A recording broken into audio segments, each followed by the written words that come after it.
السلام علیکم۔ ایک بار ایک شریر یہودی نے محض شرارت میں حضرت محمد صلی اللہ علیہ وآلہ وسلم کی خدمت میں کھجور کی ایک گٹھلی پیش کی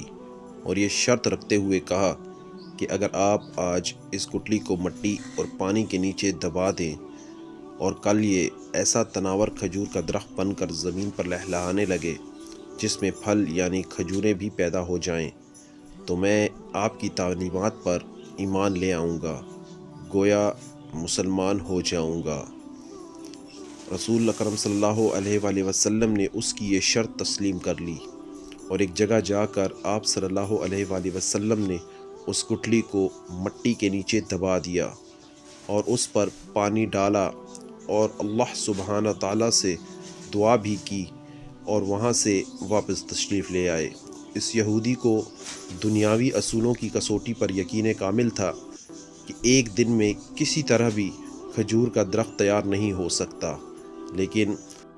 رسول اکرم صلی اللہ علیہ وآلہ وسلم کی ذات اقدس کی روحانیت اور آپ کا اعتماد اس کے دل میں کھٹک اور خدشہ ضرور پیدا کر رہا تھا کہ کل ایسا ہو ہی نہ جائے کہ کھجور کا درخت اگ جائے اور اسے ایمان لانا پڑ جائے۔ اس نے اپنے اس وسوسے کو دور کرنے کے لیے پھر دنیاوی اصولوں کی مدد لی اور شام کو اس مقام پر جا کر جہاں کھجور کی گٹھلی آقا دو جہاں صلی اللہ علیہ وآلہ وسلم نے بوئی تھی اس کو وہاں سے نکال لیا اور خوش واپس آ گیا کہ اب کھجور کا نکلنا تو درکنار، کھجور کے درخت کا نکلنا ہی محال ہے۔ لیکن وہ نہیں جانتا تھا کہ جب معاملہ اللہ سبحانہ تعالیٰ اور اس کے رسول صلی اللہ علیہ وآلہ وسلم کے درمیان ہو تو دنیاوی اسباب بے معنی ہو جاتے ہیں۔ اگلے دن آقا دو جہاں صلی اللہ علیہ وآلہ وسلم اور وہ یہودی مقام مقرر پر پہنچے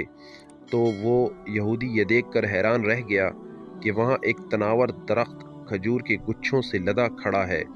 اس یہودی نے جب اس کی کھجور کو کھایا تو اس میں گٹھلی نہیں تھی، تو اس کے منہ سے بے اختیار نکلا کہ اس کی گٹھلی کہاں ہے۔